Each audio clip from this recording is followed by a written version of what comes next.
What's going on, everybody? This is Joe. And Amy. And we are back with another episode of Pokemon Colosseum. Last time we left on a bit of a cliffhanger because we just beat, and I say we, it was Amy. Amy just beat Cypher Nazcore. It was we. It was a team effort for sure. And it was also an incredible episode. So before this episode kind of spoils you as to maybe what happened, I encourage you to go check that other episode out. It was really awesome. Whew. Do it, guys, please. She did a great job. If I remember, I will link it up at the top right-hand corner for you, so feel free to tap that instead of having to go search for it. But yeah, really great episode there. And Amy, let's not waste any more time. Let's get right into what's about to happen now that you've beaten Cypher Nazcore. Well, no, give me a second. Okay. Because I just want to keep looking at this. How cool is this? Look where we fucking are. Yeah. Look at all these people around us. Look at this awesome arena that we are fighting in. Sure. We've just beat this guy. Yeah. Who has an amazingly cinched waist with the corset he is 100% wearing under that. Like he's gotta be. You know, I've got my Quillfish over here, who's a fucking boss, by the way. Yep. And I've got my Piloswine over here with her amazing Bumpit. Good God. Like, triple Bumpit in her hair. Looking her best. Yeah. All right. Now you ready? Yes. Okay, let's see what happens. We got $5,600. I mentioned it last time as well, but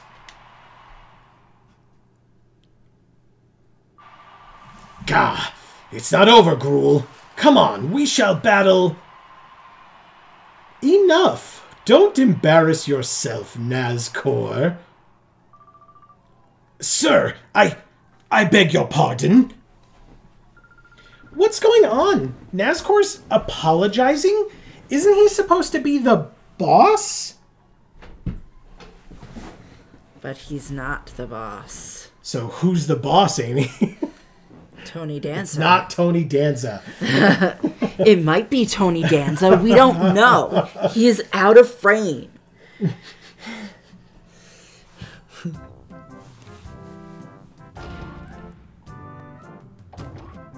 It's the mayor. It is the mayor. Oh, that fuck.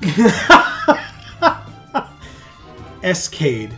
My, that certainly was a battle worth seeing. I must be honest with you, I never imagined that you would get this far. Huh? Mr. Mayor, why are you here? Oh dear me, do you fail to understand still? You're such an innocent child. At times, I am the affable mayor of Phenac, and at others, I am the secret boss of the criminal syndicate, Cypher. I am Evice, and I shall rule the world. No, you won't, dude. Whoa. How dare you meddle in our affairs so thoroughly? The Shadow Pokemon plan we can resurrect from the start, but you two, you'll never be forgiven. I'll destroy you utterly, so you may never again rise against me. This is a good cosplay right here. I'm loving it. And now it's battle time. Cypher Head Evice would like to battle. This is a glow up for him, I really think. And has Slaking and Salamence. Oh, shit. We have Piloswine and Mantine. We are back to full health on our entire team. Whew. But Salamance's Intimidate lowers Piloswine's and Mantine's attack powers. He has the full 6 Pokemon, and Slaking and Salamence are both level 60. Oh, and it's boys against girls here. Because this is my girl team. Yeah, I guess so. Girl. Anyway, so... Girl power, bitches. My question is... What the fuck am I gonna do here? I don't have any idea. Okay. Salamence is what again? Dragon? Yes. Okay, so we've got Blizzard. It's dragon and flying, so it will be 4 times weak to Blizzard. So yes, that would be very smart to do. And then Slaking is? Normal? Correct. Just normal. You fought Slaking when you faced Norman in, I believe, Gen 3 as the gym leader. Slaking's thing is that Slaking is very strong, but only attacks every other turn. Right. So. Okay, so let's try a Bubble Beam on Slaking. And we do Blizzard. Yeah. So Dragon Dance from Salamence raises its attack and its speed. Slaking used Crush Claw on Piloswine and put it to 23. Oh, motherfucker. Mantine used Bubble Beam on the Slaking, which hits and does that much. Scary. Piloswine used Blizzard, which hits Slaking first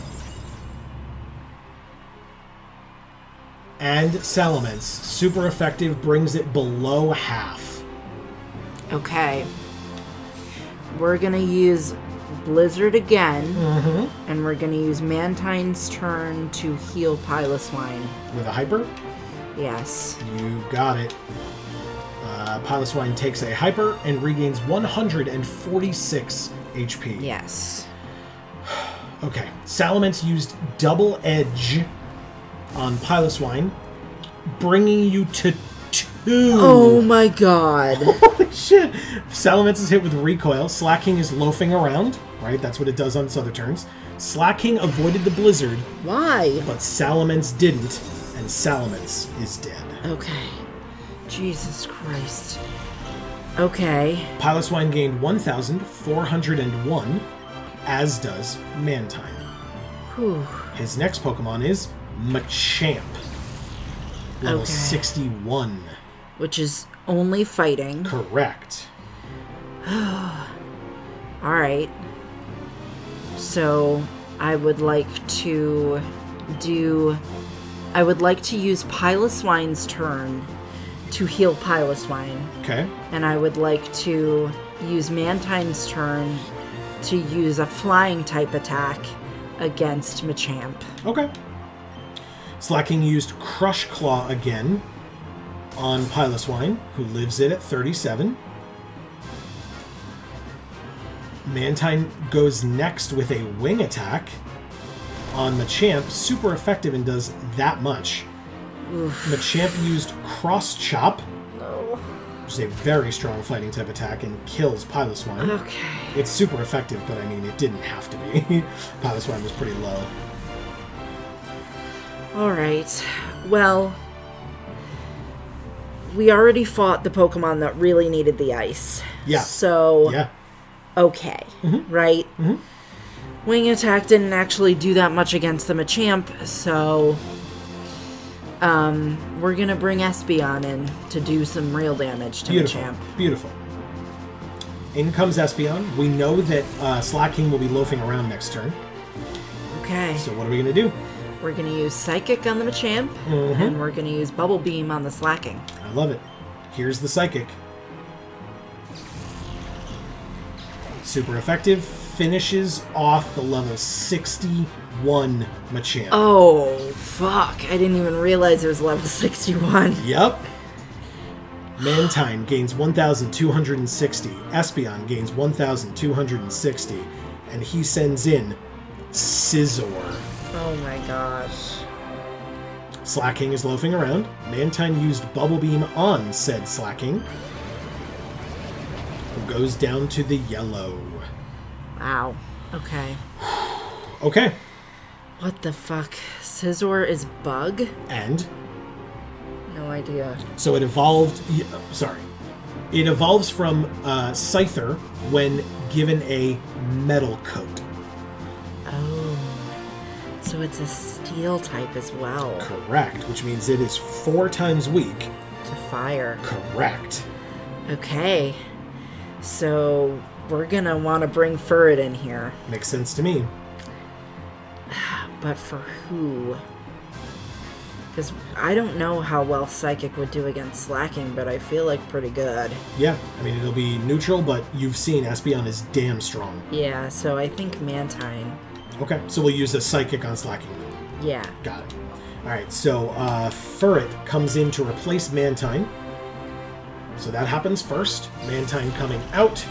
Furret coming in.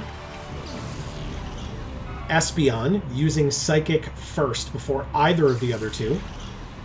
And takes down the Slaking. Yes! Amy, what the hell? I don't know. Neither do I. Mantine gains 900. What level was that Slaking? 60.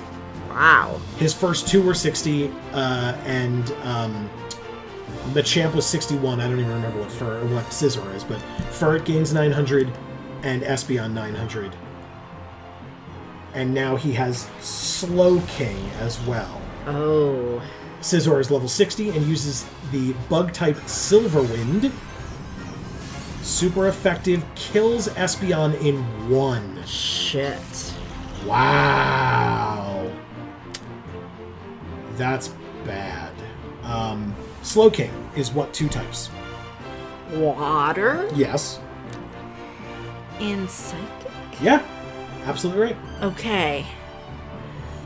So, I mean, we have Thunderbolt on Furret, but we're trying to use Furret right now to kill this Scizor. Correct. But what else would be good? It looks like a Bug-type attack would be good. Sure, so you have Quillfish. Yeah. You also have... What... Its other type is Psychic, right? So you looked at Bug. What else is super effective against Psychic? Oh, Ghost or Dark. Yeah. So you've got Umbreon or Quillfish. Let's bring Umbreon in. I feel like we haven't used Umbreon much. It's level 49. Alright, so Umbreon comes in. Now Umbreon will do what?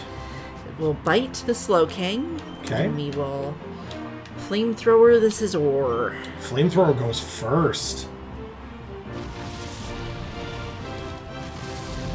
It does well over half. It does 2/3. Silver Wind again. Oh shit, Dark's weak to Bug.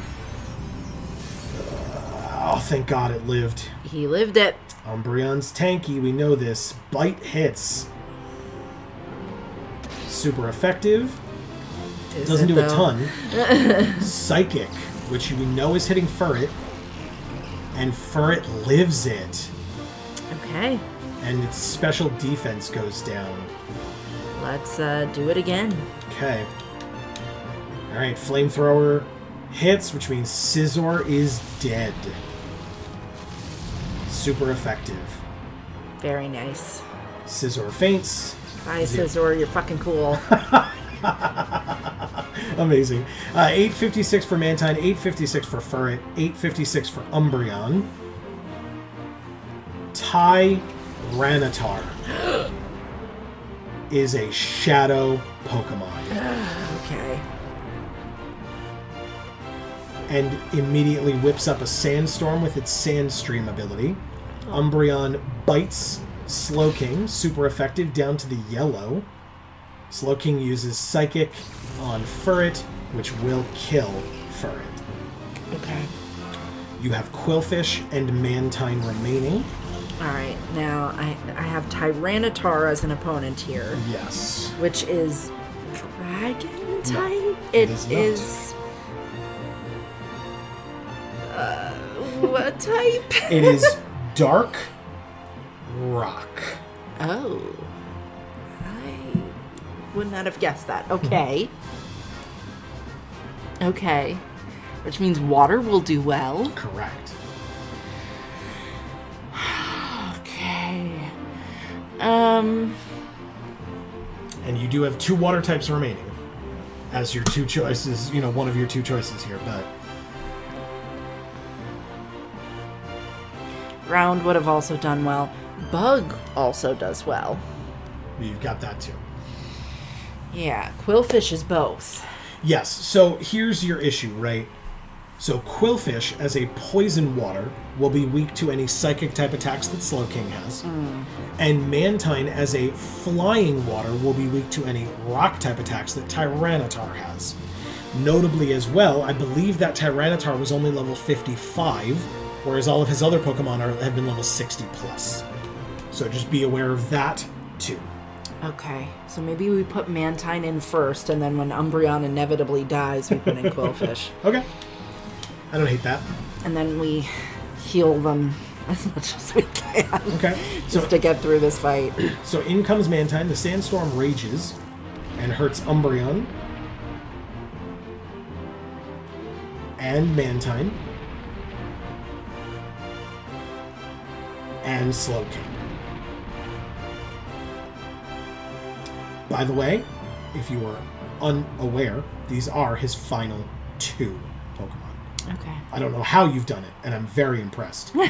But these, and again, that's nothing to say nothing about your abilities, right? But the levels of your Pokemon versus the levels of his is a little ridiculous. It's kind of striking, and it's not your fault because everything else that you've been coming across leads you to believe that these are the levels you should have. Right. But regardless, ignoring all of that, I'm still very impressed. Is my point in saying? Thank you.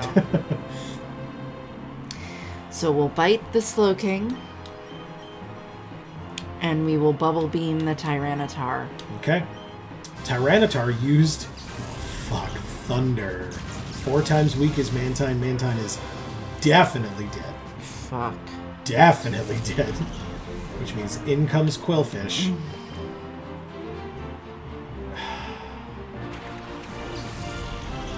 This is... might not make this. No, this is going to be very tough here because Bite hits Slowking. Could you flinch Slowking? Is that a possibility here? Water Pulse on Umbreon to kill it. Okay, so who are we bringing back? Yeah, I mean, you'll literally have... I mean, you have only Quillfish on the battlefield right now. Alright. So you're going to use Quillfish's turn to revive somebody else. It will immediately come in because you need a second Pokemon.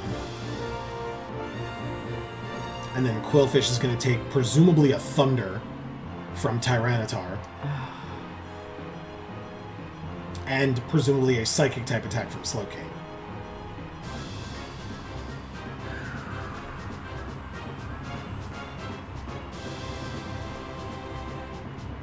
Alright.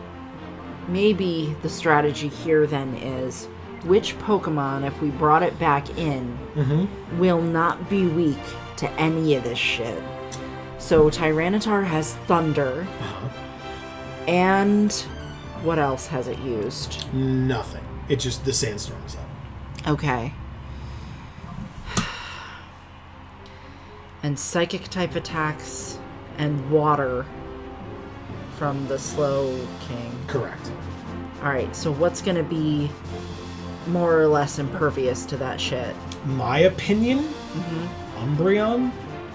Like, Dark is not very effective against Dark, so any Dark-type attacks that Tyranitar might have.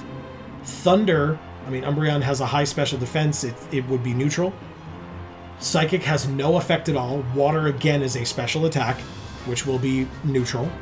I think Umbreon's going to be your best bet. Obviously, the issue is it's tied for your lowest level with Piloswine. Yeah. But... And it's also, I mean, it's also dead. It died already to this shit. But I guess it wasn't these 2 Pokemon. Well, right? it was. I mean, it just took a Water Pulse, but again, it wasn't that it was super effective. Right. It just took a fair bit of damage because it's 11 or 12 levels lower than this Slowking. All right, let's... So, like, I guess my question, we don't have any max revives, right? We didn't pick any of those up along the way. I didn't think we did. No, we did not. So, yeah, the only chance we have is to revive it. It'll come back in at half health, and that's all we can do. Ugh. How many revives? 8. Okay. Alright, let's try it. Hopefully it lives 1 attack. Umbreon regains health and is at 82.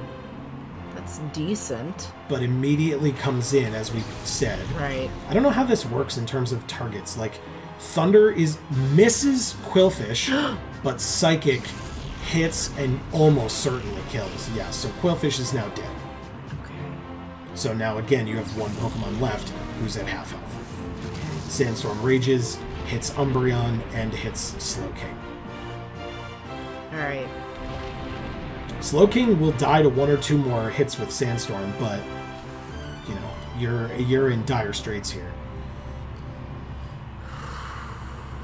This is tough. It's a good question. I don't know whether it makes more sense to just heal Umbreon to full and hope for the best, or to try to bring somebody else back, right? The issue is if Umbreon dies, what else are you bringing back? Right. Both of them are going to be using suboptimal moves here, right? Because as we said, at least from the moves that we've seen and from their types, nothing is going to be super effective against Umbreon. Okay. So I think healing Umbreon to full and seeing what happens is your best bet. If you lose, you lose. Okay. And then you're going to have to go level a bunch of people up anyway, right? Mm-hmm. And so, you know, then we'd have to come back and see what that means. But all right, my question to you is, what is going to work best on Tyranitar? What of the moves that we have on every Pokemon is going to work the best on Tyranitar? The Slowking is going to die to the buffeting. Correct. Even if it takes a few turns. Yeah, it'll take 1 or 2, yeah. So we just need whoever is in here to live long enough. Yes. So Dark is only weak to Bug and Fighting. You have no Fighting, you only have Bug, and Rock is neutral against Bug, or Bug is neutral against Rock. Okay. So Bug would be super effective, but that's not your strongest move on Qwilfish. Right. Rock is weak to Water, which is neutral against Dark. It's weak to Grass, which you don't have. Fighting would be 4 times super effective, but you have no Fighting. Mm-hmm. Ground would be super effective as well. As would... Ice would not, but as would Steel. So Furret has Iron Tail. Qwilfish has Pin Missile and or a Water type attack. Mantine has Water, and what's his name? Piloswine has Ground. The issue is, for Piloswine to use an Earthquake, whoever is in with Piloswine also takes the Earthquake. Yeah, so that's not going to work. Right. But if Piloswine used Dig, it would do the damage of Dig and save the Piloswine from being harmed that turn. That one turn, yeah. But it would cause the other one to be harmed. If there is another one. If Piloswine's your only one in, that's a different conversation. Right. But then you would just use Earthquake. Exactly. I'm inclined to use Piloswine here, to be perfectly honest. Sure. Obviously the only issue is if Slowking is still alive, you're very weak to the water and will likely die in 1 hit to the water on Piloswine. Alright, then this turn we heal Umbreon. Yeah. Okay. And that's it. Yeah. Alright, hold on. How far are we down? 72 out of 164 means like 92? Alright. So if we're down by 92, we gotta just hyper it up. Yep. Okay. It's your last... hyped. It's your last hyper, but you still have 3 full restores, which do the same thing, and 2 max potions. So maybe we max potion here. Yeah. Okay. Max potion, Umbreon, back to full. 92 is regained. And let's see what they do against it. Rock Slide is its rock type attack. Brings you to 109. Still in the green after that. Water Pulse. Down to the yellow. Still alive. Okay. Sandstorm Rages. Buffeted by the Sandstorm down to 51. Buffeted by the Sandstorm, still alive, but likely 1 more kills. Now it's up to you. Do we heal Umbreon to full to let Slowking die? Yes. Okay. We'll do a max potion again. Yeah.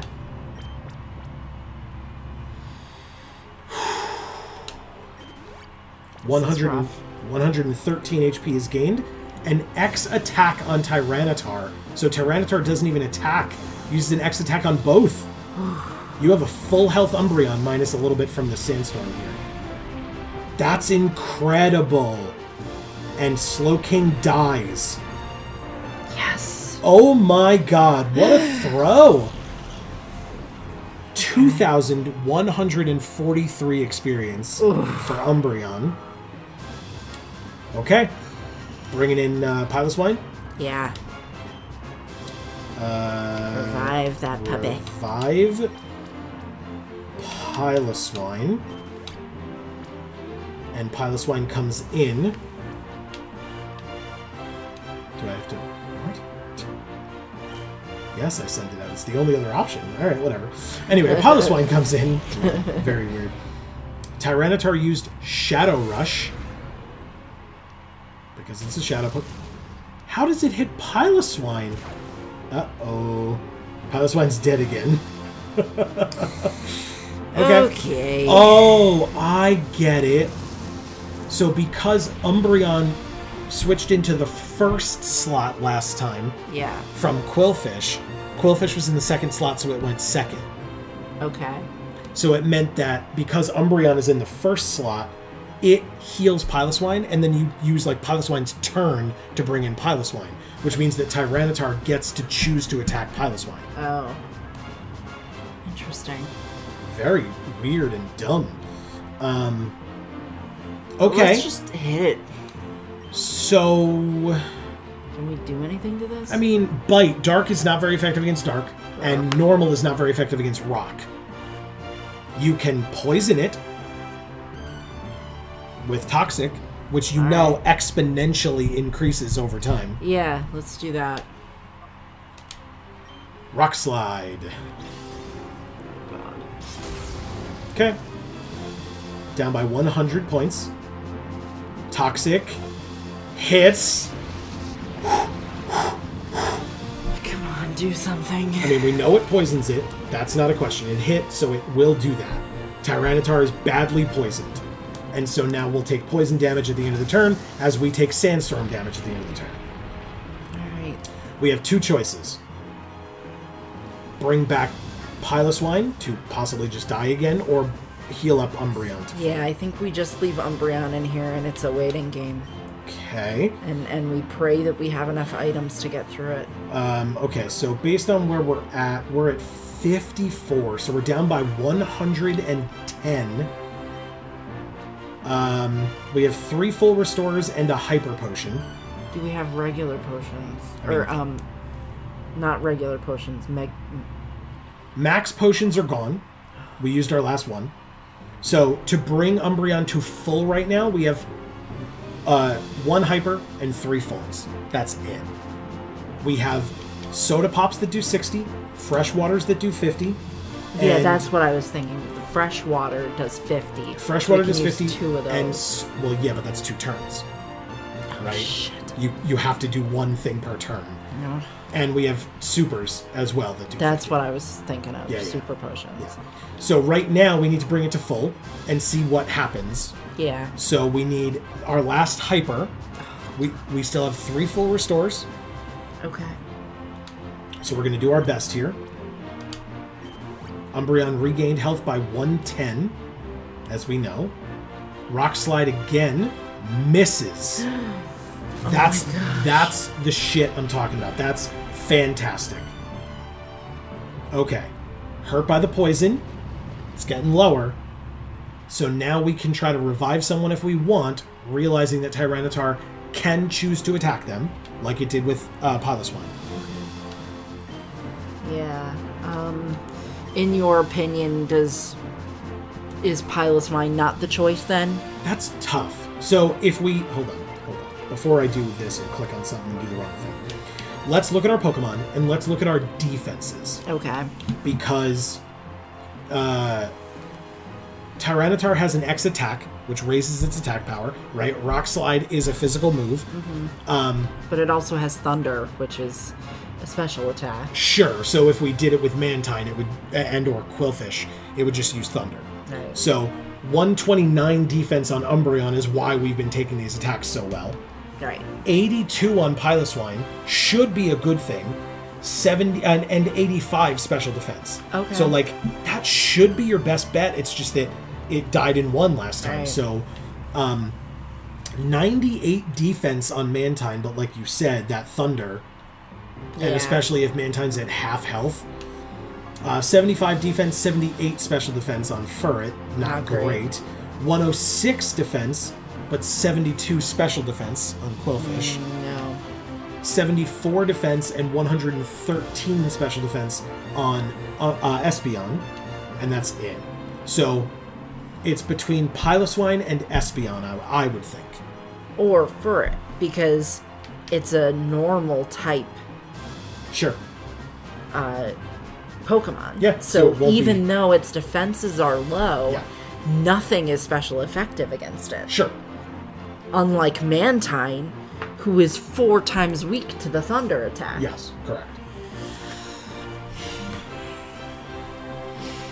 This sucks, man. This is extremely difficult. Yeah, I would say I don't envy you, but I'm literally sitting here right next to you. Yeah, I mean, you're helping me with this, so like I said before, this is a team effort. Yeah, you're right. And that's why we're figuring out who on our team is going to go back on our team.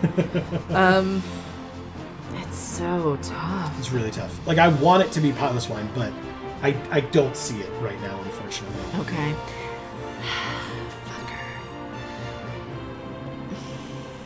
Oh, actually, Espeon would be a terrible idea. It's Dark type. Yes. Silly me. So maybe it has to be Piloswine. Yeah. I mean, we'll see what happens, right? It's only going to target one thing, and it's another turn of Poison Ticks.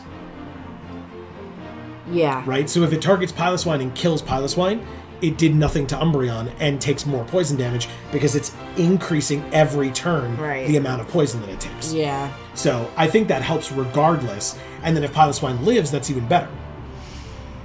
Yeah. Fine. Let's do that. All right. Yeah, this is really tough. As always, folks, leave us your thoughts on any of this in the comments. I want to hear it. I want to read those comments from people. What would you do in this situation? We regained health on Piloswine, and in comes Piloswine. Oh, but it didn't do it this time. So Shadow Rush kills Piloswine again. But, again, that's all it does. It's hit with recoil because of the Shadow Rush. Okay. So it takes more damage. And we still have a few revives left. Yeah, we have like 6. Sandstorm rages and hits. So it hits Umbreon for 10 points each time. Okay, that isn't bad. Almost down to half health. Okay. So do we want to revive again? Yeah. I actually like that, yeah. Yeah, this is a good plan. Okay, but we could actually try some different things here. Who would you like to try to revive? You want to try Furret instead of Piloswine? Well, so this Piloswine really just coming in to take a hit and then die again sort of deal reminds me a lot of the Slowking thing that... Or, no, it wasn't Slowking. Was it? I don't know. Either that or, what's the big blue one? The giant blue one. Wailord? No. The giant blue what? Pokemon. Snorlax? Yeah. Snorlax. Remember when we fought the Snorlax? Mm-hmm.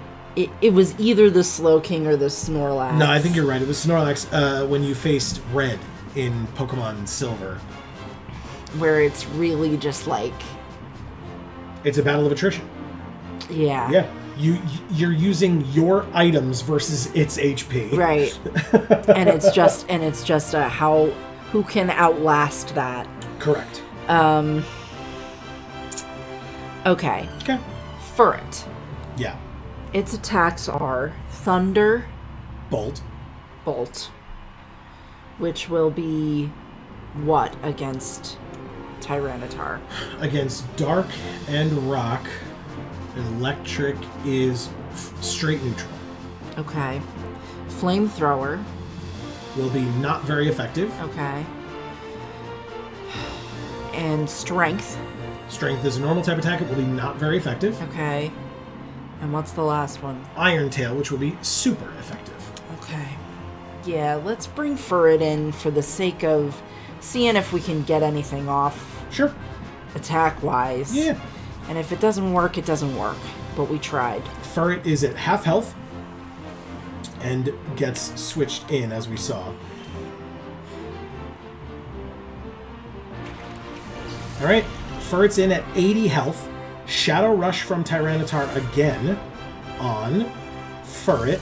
Kills Furret, so it kind of doesn't matter who we choose. Tyranitar is hit by the recoil into the yellow. Okay. Which means that, as we know, Sandstorm rages, hits for 10, down to 134 on Umbreon, and poison damage brings it very low. Ooh. One more hit of poison will likely kill this Tyranitar. Okay. Now, my question to you is, oh no, that would be very... that's tough. Is there a universe where you throw a Pokeball at this thing? Oh. It's in the yellow. It will likely die to the poison next turn. It has a status, so it'll be a little bit easier to catch. It's very unlikely you'll get this thing in one Ultra Ball, but it's also very unlikely that it kills Umbreon here. But if it, like, crits you, you're going to feel really shitty.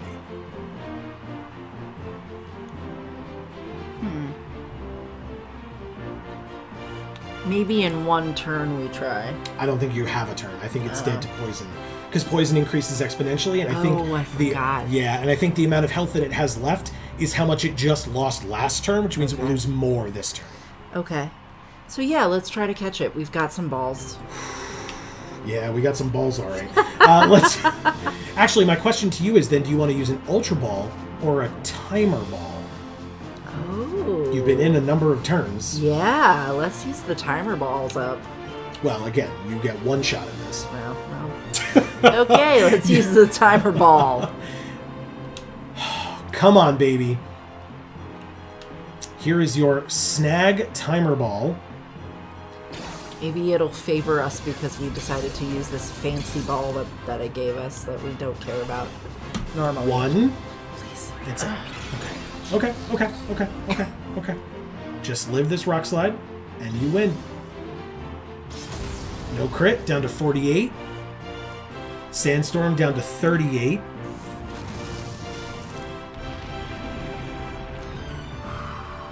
And Poison kills Tyranitar. Okay. Unbelievable, Amy. Holy shit. Guess we should have used an Ultra Ball. 2,568 experience for Umbreon means that Umbreon is finally level 50. Hell yes. Oh my god, yeah, wow. That's pretty good, yeah. And look at those fucking pluses, man. Alright, 168 HP.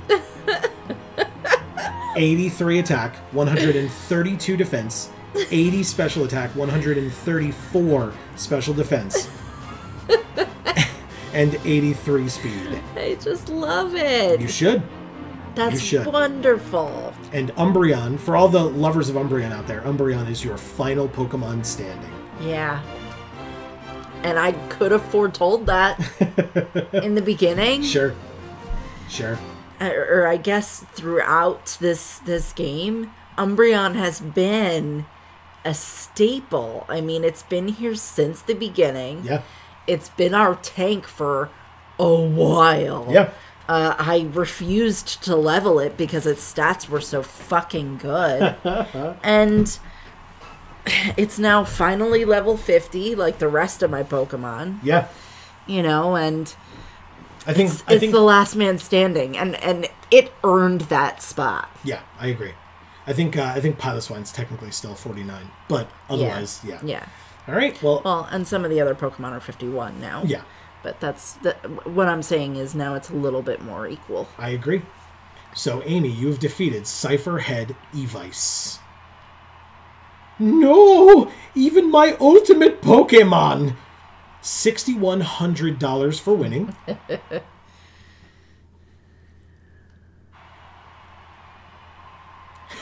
It's the cops from Pyrite Town. Nice. Halt! Stop where you are! There's no getting away this time! Or is that the sheriff, I guess? Maybe I used the wrong voice here. It's Duking. Cypher's finished. The Shadow Pokemon plan ends now. And it's Egon. Unka, are you all right? Pikachu! Blast you! Don't you forget what you've done, Gruel! It won't end this way next time. I will ruin you the next time. I promise you that. Dude, you're going to prison. No, he's trying to escape with that helicopter. Oh, it's a pretty cool looking helicopter. Let us meet again. Our bid to take over the world using shadow Pokemon hasn't ended yet. What was that noise, Amy? Your plan? I think it just ended. Yeah. What was that noise? I don't know. Do you want me to tell you, or you want to? Yeah. That was Ho-Oh. What the fuck? Yeah, that was Ho-Oh. Where did Ho-Oh come from? I mean, the world. And it knew that Evice was using the Shadow Pokemon plan. It was messing with the natural order of things. Yeah. And so it came out and stopped Evice from escaping in the helicopter by attacking the helicopter and then flying away. Wow. Badass. What? So, sorry, I used the wrong voice. I thought it was the peon dude who was saying this, but it's the actual sheriff. Evice, you and your cronies are under arrest. Oh, what is that? There you go. Now you can see who it is. Spoilers, I guess. Sorry. It's a legendary Pokemon. It's a Ho-Oh. It is. It really is a Ho-Oh. It's incredible. It must have been keeping an eye on your heroics from the sky above. You obviously earned its support. Cool. Of course, it would also never allow criminals to get off scot-free. Not when they're guilty of an outrage like creating shadow Pokemon. Oh wow, so Ho-Oh was watching over us. Gruul, I guess it's finally over. We faced a lot of challenges, but thanks to you, Gruul, everything has been resolved. Gruul, thank you. You were strong, you answered the call, and you were cool. I like how the last one is, and you were cool. Exactly. Not anything like, you know, you did the right thing. You were responsible. Well, you faced your fear. You know, any of that stuff. No, it's you were cool. Exactly.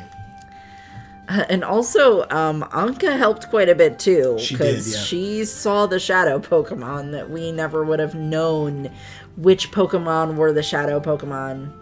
Correct. Well, I mean, I guess we would have if they used Shadow Rush. Good call. Look at that! Ho-Oh is so close! So true! This is the first time I've seen one up so close. Anka and Gruul, the Ho-Oh is blessing you for your victory. Such a perfect outcome. Yes, indeed. Ah. There it is. So cool. Thanks, Ho-Oh. Guess what? It's over. Credits roll. Pokemon Colosseum. So Amy, or actually I should say for folks who are unaware of how we do things around here, now that the game is over, this episode's not over, you can check the timestamp down below. Amy, we have some conversations to have. Well, first, before you say anything Please. else, just because the credits are rolling doesn't mean it's over, right? Yeah. Because in other Pokemon games, that happens and then there's a bunch more stuff we end up doing most of the time. That's not true. Well, some stuff. We could do other things, but we don't have to. Okay.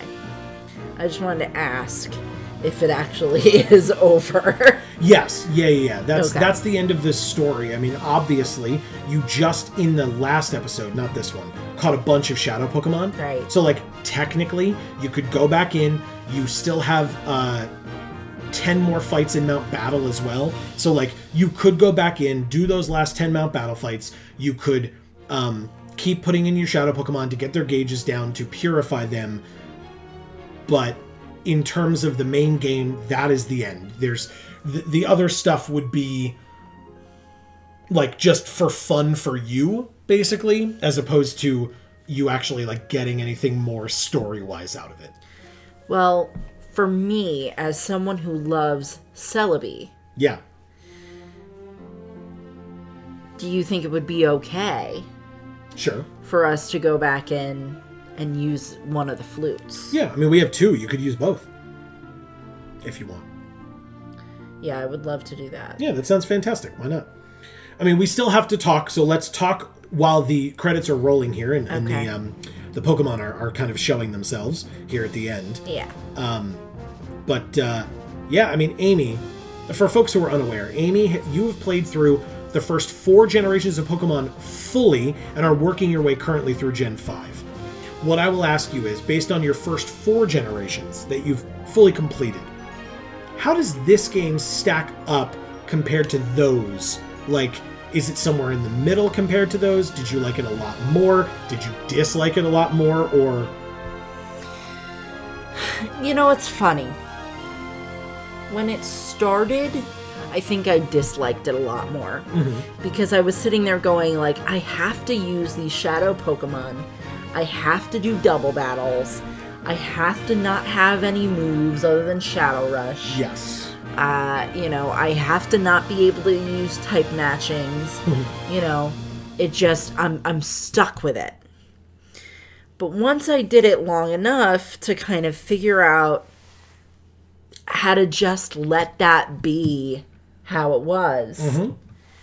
I got to a point rather quickly, I feel like, where I started to appreciate that I didn't have to use the type chart. Sure. Because I really felt later on in the game, when I did need to be using the typing chart all the time, mm-hmm. I really felt that. I really felt the time and the effort and the confusion that really went into having to use the type chart. Yeah. Which was always a part of all of the other Pokemon games from beginning to end. And so that affected my Pokemon experience. Sure. And then when we played this game, and I was initially annoyed by my lack of control over my team,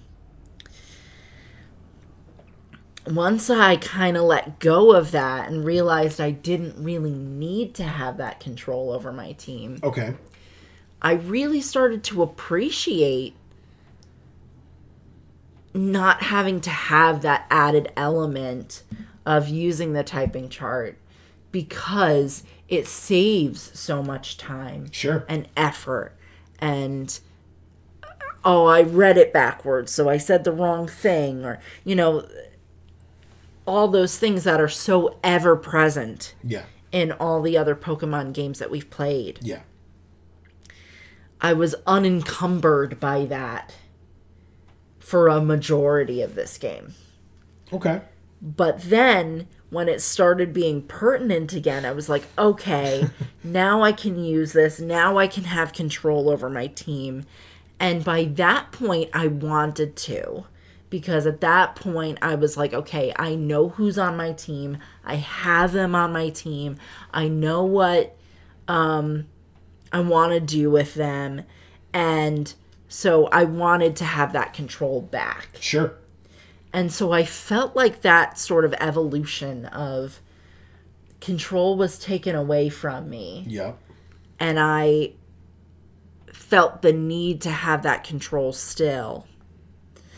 Then a progression to, I don't actually need to have that control. I can just rely on the fact that my Pokemon are powerful. Sure. And let that get me by. And just experience the game and the lore and the graphics and the music.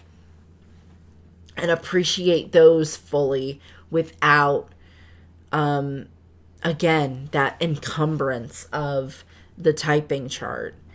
And then that sort of evolution again back to okay, I know what I want my team to be. I want to have more control over them again. And now I'm getting that back. Sure.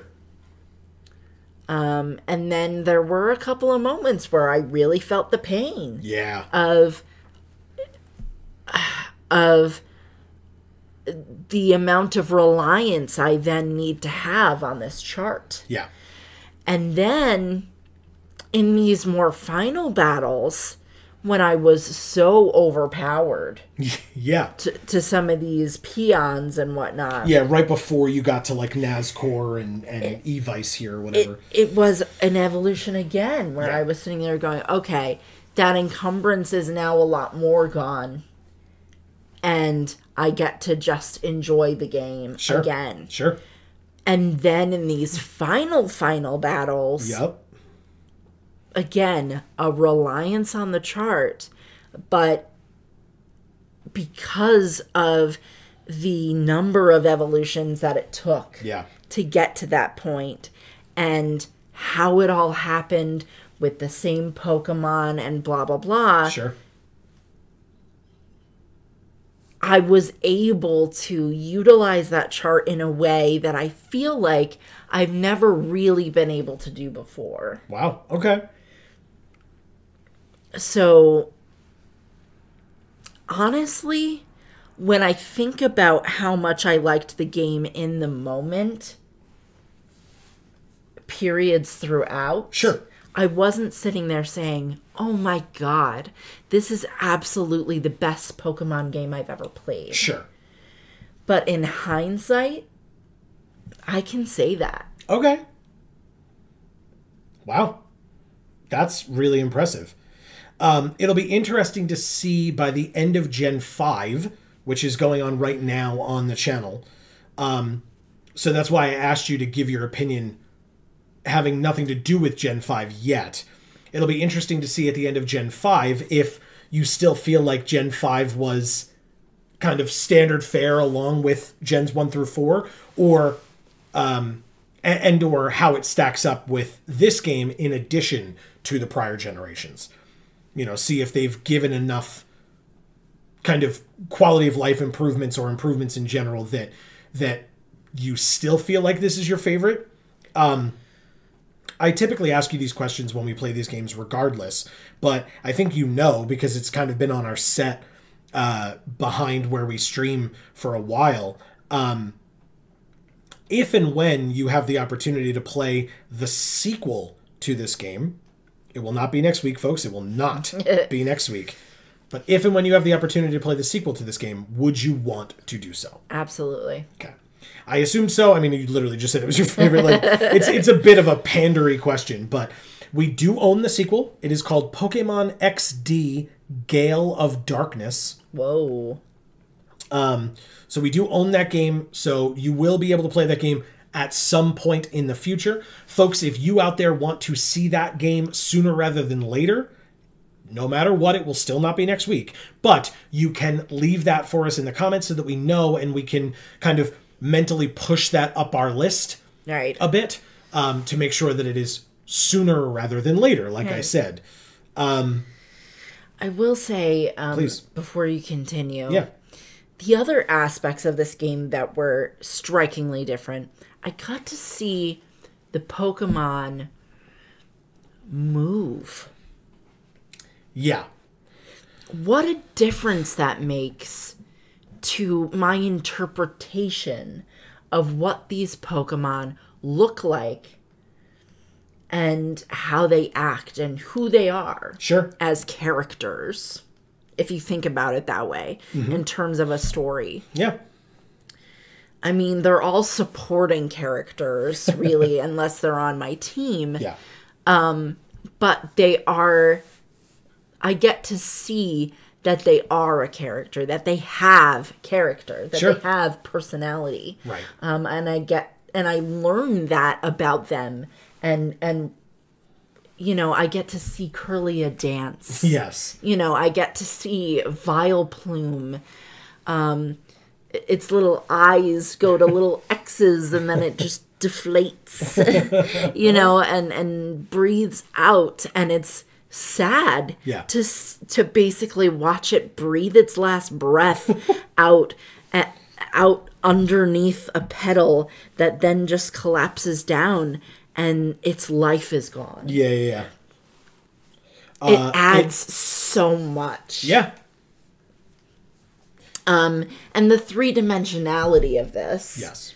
makes a huge difference too. Yes, and that's obviously the benefit of it being a console game, and so the processing power of a console game as opposed to a handheld, which is what every other generation of Pokemon has been so far. Right. Now, you and I have the benefit of doing this in 2020, whatever, right? 2023, 2024, where you know that the Switch exists, which is a handheld, but also a console, and that there are Pokemon games on the Switch. So if and when we get there for the mainline Pokemon games, you may be able to see what the processing power of the Switch can do to change up the mainline games to maybe bring them closer to this so that you feel those Pokemon come alive more, and you can be able to kind of interact more with them or feel closer to them maybe in that way.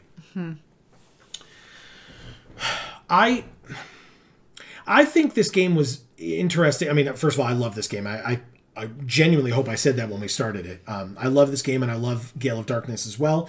I think that there is potential for us to come back to this game on stream, for me to do something a little fun and different. Again, won't be necessarily anytime soon, but stay tuned for it. Obviously, if I haven't said it already, make sure you're subscribed and you have that bell rung. But there is potential, and you saw it, and you actually came a lot closer than I thought you would. I won't lie to you. But there is potential in this game to catch them all, because there's no wild Pokemon. Right. So I would love to be able to... That's another thing that was such a huge encumbrance in the other games. Yes. Like, do we need to put a rappel up? Yeah. Or like, let's go wander through the grass for a year and a half and fight 50 million Zigzagoons. Like... Sure. Yeah. Well, and the other thing... What a difference it makes to not have that. Yes. And so... but the interesting thing then about this game that kind of goes alongside that is you have to grind against trainers. Yeah. You can't grind against wild Pokemon. Right. It has to be other trainers. And so Mount Battle became kind of, I felt like, and obviously correct me if I'm wrong, but it felt like it was a bit of a love-hate relationship with you with Mount Battle. Because it got to the point where Mount Battle, like the people in Mount Battle were getting so strong, and it was getting to be kind of such a pain in the ass. And yet you needed Mount Battle to level up your Pokemon. Yeah. Right? Like you could do the knockout battles to earn money, but you weren't gaining a ton of levels from that. You had to go into Mount Battle, fight those 10 fights, and level up your Pokemon that way, and or deplete the shadow gauges that way. But the higher up you got in those areas, right, those numbers, the harder it got by a fair margin. Mm-hmm. And if you were going there and you were saying to yourself, well, I want to level up Quillfish, and then Quillfish dies towards the beginning of the fight, you were like, okay, well, this is useless now. Right? What the hell am I here for if I really want levels in Quillfish and not in Piloswine anymore? Right. If Quillfish dies because we happen to come across a Psychic type or an Electric type or whatever, and so Piloswine is doing well because it's an Electric type, but I don't want Piloswine in. I want Quillfish in. Well, if you're doing wild battles against wild Pokemon, you can kind of say, okay, I've found that this area has that Zigzagoon in there. Right. So I can bring my Fighting type and get ready to have my Fighting type level up against these things because I know that it's here. Right. And, we ran into, I don't know, a Ralts or something here that has a Psychic type attack. I guess we'll just run or switch to the one other Pokemon that can take out the Ralts. Right. But you can't do that in only battles. Exactly. Or only trainer battles. Right. Right. And then, obviously, the last thing, or the biggest thing, is every single fight in the entire game was double battles. Yeah.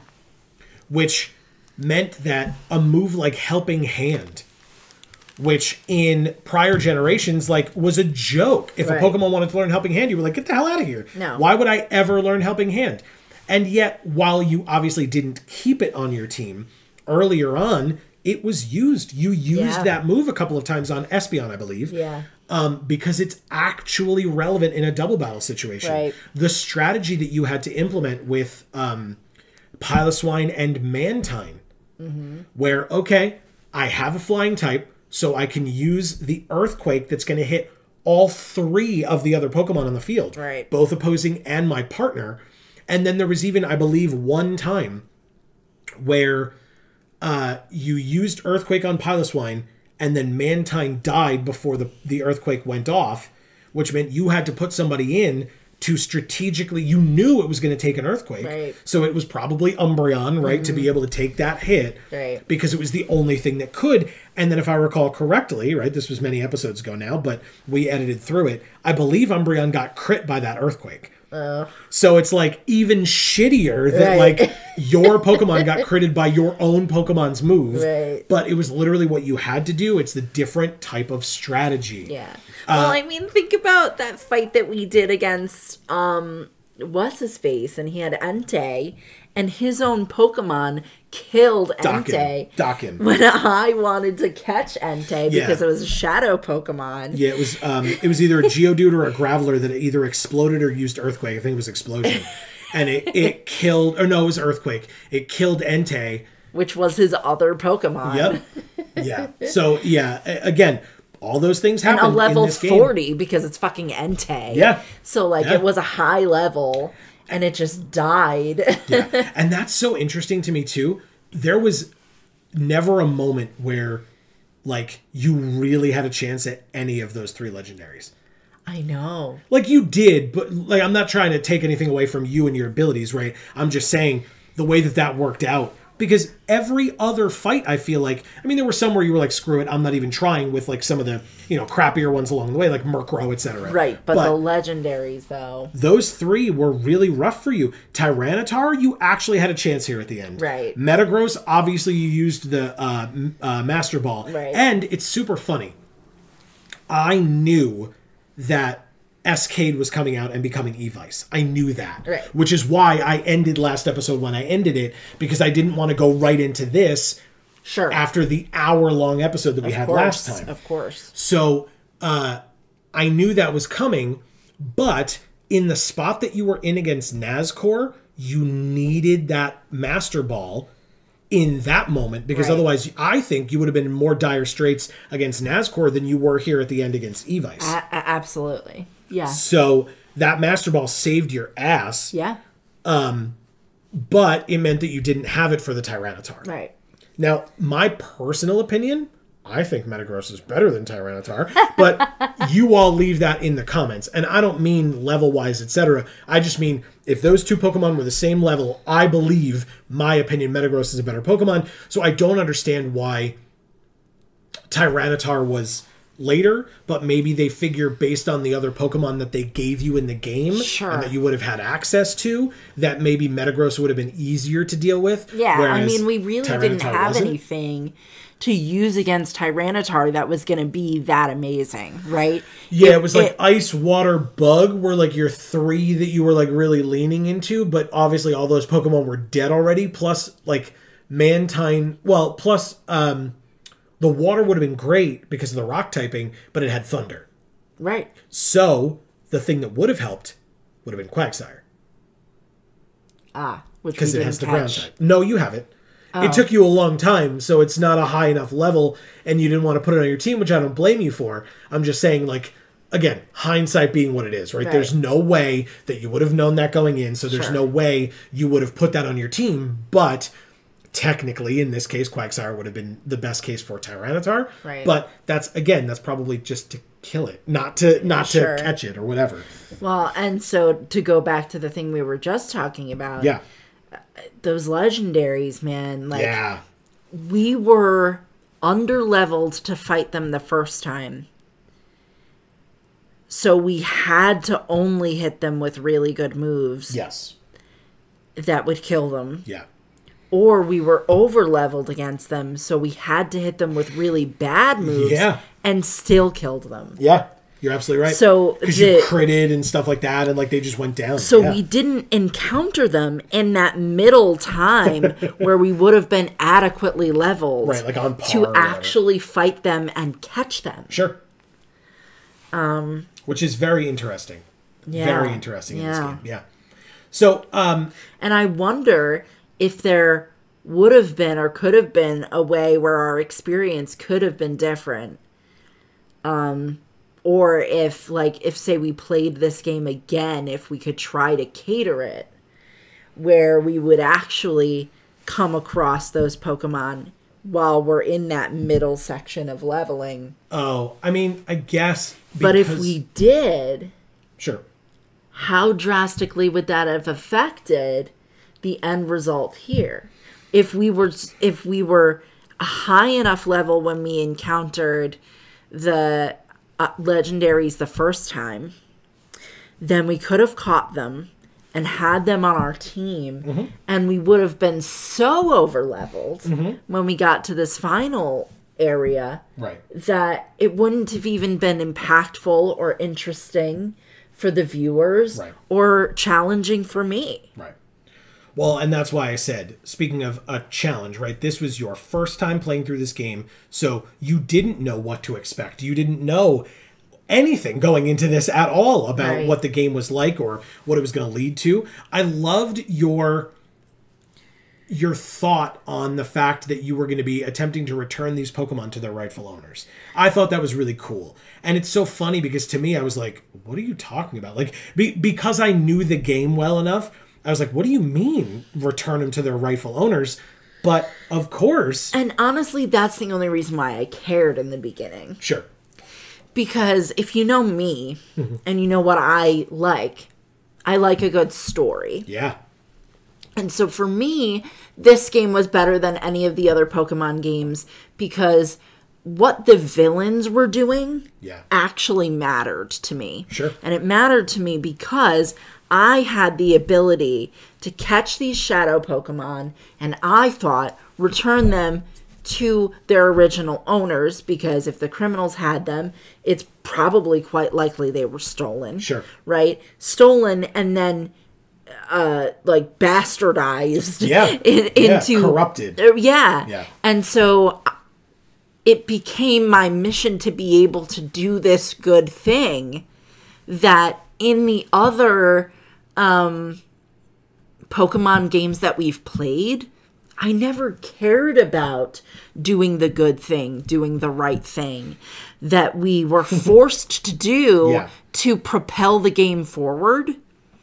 I never actually cared about doing those things because what the villains were doing it was stupid. It was, I mean, it was like somewhat Team generic Magma stuff. Wants to increase the earth. Right, like Team land. Aqua wants to eat up all the land with water, and it's like, why? That makes no fucking sense. Like, no actual person would ever want to do something like that. Right. It makes no fucking sense. So like, it makes you not, if you don't care about what the reason is, it's hard to care about doing the thing that they want you to do. Sure. Right? So in this, I cared so much about doing the right thing that I got so disappointed when I learned that that wasn't what I was ultimately going to be doing. Right. But then I was able to be open enough to say, okay, well, maybe these Pokemon actually weren't stolen. Right. Maybe they just belonged to the peons. Right. The peons need a fucking job, so they work here, Right, and it's not actually,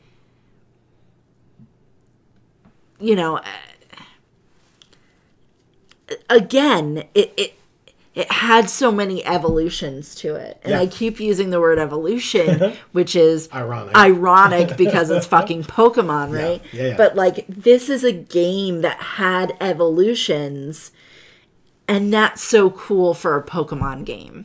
Because now it's not just my Pokemon are evolving. I get to too. My experience gets to too. Sure. The game gets to too. My character gets to too. Sure. Which makes you feel closer to your Pokemon. Yeah.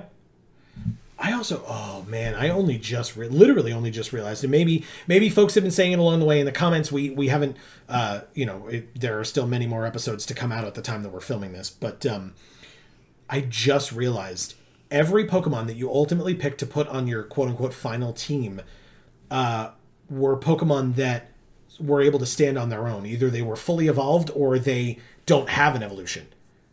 But some of the Pokemon that you caught could have evolved. Yeah. They can't evolve when they're Shadow Pokemon because they don't gain levels. Right. But once you purified them and they gained levels, they could have evolved. That Remoraid that you had could have been an Octillery. Right. That Swablu, or right, was there a Swablu? I think so. Yeah. Could have been an Altaria. Like the Hariyama could have come from your Makuhita. Mm-hmm. So, but I find it interesting that just, I believe, out of pure happenstance, right? It was not something that you did purposefully, but based on the team that you were interested in, Quillfish, not an evolvable Pokemon. Mantine, not an evolvable Pokemon. Espeon, Umbreon, Piloswine, already fully evolved. Like, just very interesting to me that that's how your team shook out. That's what you ended up with, because you had a lot of different options of Pokemon that could have evolved. And that's just not how it ended up. Furret fully evolved as well. Yeah. So, and again, that's not to say it's wrong. I'm not making any judgments. Just stating a fact that I find that very interesting. Yeah, and so maybe this was much more of a way for me to evolve and for the game to evolve and for my experience with Pokemon in general to evolve than it was about my Pokemon getting to. Sure. And obviously we will see how that goes when, I mean, I said if and when, but when, because why wouldn't we do it? When we get to Pokemon XD Gale of Darkness, and then, like I said, by the time we get to the end of Gen 5, and then throughout any other generations beyond, or any other Pokemon games beyond. So let's do what you talked about as we kind of finish up our discussion here. Okay. Let's see where this takes us. I do have more to say here. We're back here, and we've got an email in our PDA. Okay, before you read it, I want to finish what I was saying. Oh, I'm so sorry. Sorry. Yeah, so, I mean, we talked about feeling closer to your Pokemon. Yes. In the beginning, it was really hard to do that because I kept on, like, forcing these shadow Pokemon onto my team. Yes. Just so that I could purify them regardless of whether I actually wanted to use them or actually cared about that Pokemon or whatever. Correct. It made me appreciate my team more when I got to actually pick my team. Yeah. And then, I mean, it's in the recording, so you have it. We killed a Quillfish. Now, if you've seen whatever other generation it was that we played Pokemon, where we encountered a Quillfish, whether it was wild or a trainer's Quillfish, that we fought, I was like, ugh, that thing's ugly. I don't care about it. Whatever. Yep. When we killed a Quillfish in this game, I said, bye, Quillfish, I love you. Yeah. Because we had a Quillfish on our team. That's right. Yeah. And so and so you were, like you said, you were able to feel close to it, which is super interesting, because feeling close to your Pokemon, that kind of that catchphrase or whatever, that phrase itself is typically utilized in Nuzlocks. You nickname your Pokemon in a Nuzlocke to get closer to them so that if and when they die, it's that much more devastating. Yeah. Now, at the time of recording, we've done one Nuzlocke, and we eventually plan to do a second. I don't know when, but hopefully it has already started by the time you're watching this. I make no promises, though. But to a degree, I think I agree with that. I don't know if I do. Okay. I've never been a nickname your Pokemon person. And I don't blame you for that at all, because your point and your rationale makes perfect sense to me, which is that you want to learn these Pokemon's names. Yeah. They matter to you. And so your Quillfish having the same name, quote unquote, as that Quillfish that you killed that another trainer used doesn't diminish your Quillfish at all. It's still Quillfish. Right. You know what I mean? Exactly. So I get that. And I will say, you know, obviously, well, so when I had Marcel, Yes. A traded Pokemon, Yes. in Red, it was Red, right? Yes, you're right. No, you're right. In Red, I called it Marcel because Marcel was its name. Mm-hmm. But I knew of Mr. Mime prior to playing the game. Good. I knew what Mr. Mime looked like, and I had heard of Mr. Mime, and I knew it was a psychic type Pokemon before I even really knew what a psychic Pokemon was. Sure. But when we had Charap, Yes. very different situation. Yes. Charap the, do you remember? Charap. Yes. I called it Charap Yeah. because that was its name. Yeah. But boy, did it take a while for me to fucking learn that it's called a Chatot. Yeah. Yeah. Because I didn't know the fucking name of the Pokemon. Sure. Yeah. So, yeah, I mean, obviously when you've caught a Pokemon and you're putting it on your team and then you're giving it your own nickname, Right. It's a little bit different. But I didn't appreciate the fact that Charap was named Charap. Mm-hmm. Because it made it harder for me to learn that Pokemon is called a Chatot. Yeah. No, that makes perfect sense. Perfect sense. Because, I mean, again, right, I brought up the concept of a Nuzlocke. The reason that I am in control of the Nuzlocke when we do it is because when you're playing these games, yes, you're focusing on the battles and you're focusing on the type matchups and stuff, but you're also really focused on the story. Yeah. You want to advance the story, you want to win the gym battles, etc., and you don't need to worry about the challenge mode that is a Nuzlocke because you're just trying to beat the game for the first time ever. Right. And experience the game fully so that you can be fully invested in the story. Right. I have experienced the stories before, so for me to give myself that quote-unquote challenge of a Nuzlocke means that I can add that nickname because I've had Snorlaxes on my team before. Right. Right?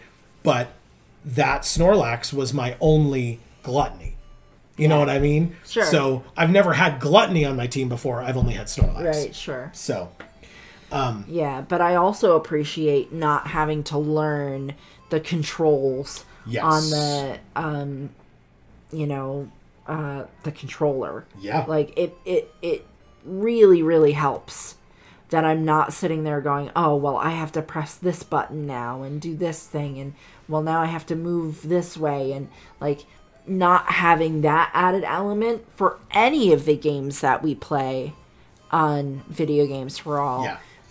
It really helps me be more immersed. It really helps me focus on the things that truly matter for the specifics of that specific game. Yeah.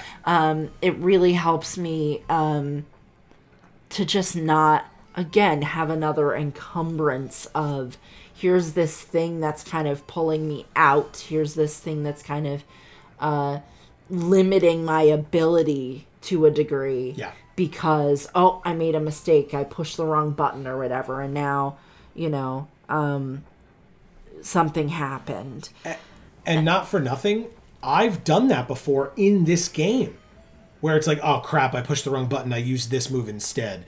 And I'm trying not to be like a cocky asshole here, but like if I can make that mistake occasionally, you would be doing it a lot more often. And again, that's no judgment against you. You're saying that right here. So. Right. Because, I mean, the whole point of this channel existing is the fact that I didn't grow up with this stuff. Correct. He's showing me this stuff for the first time. I don't do video games. I don't know controllers. Yeah.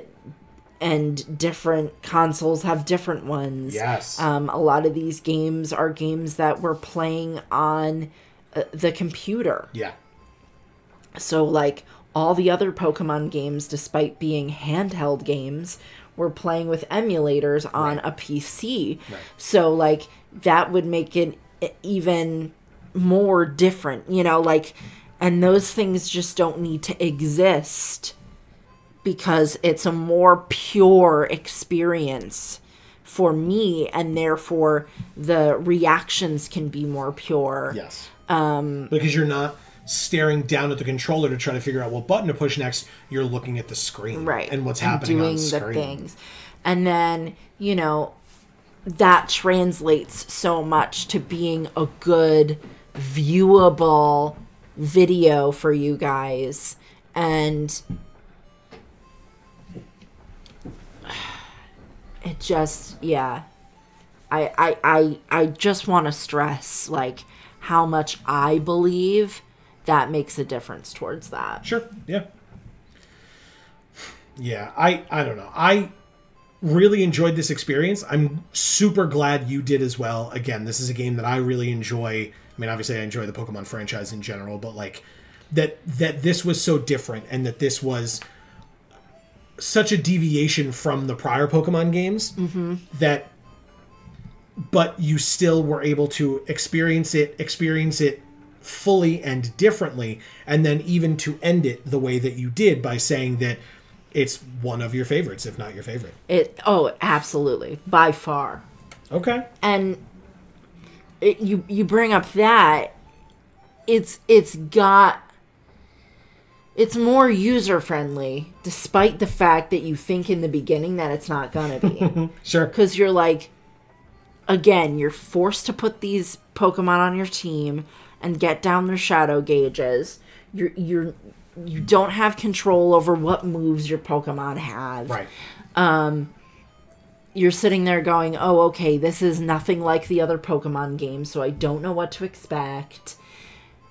But the other Pokemon games don't explain jack shit to you. Mm-hmm. This game doesn't either, but it's simplistic enough, I feel, that you just kind of get it. Yeah, and I think that helps in terms of, or I think you are helped by the fact that it is such a limited world that you are given access to in terms of your team. Yes.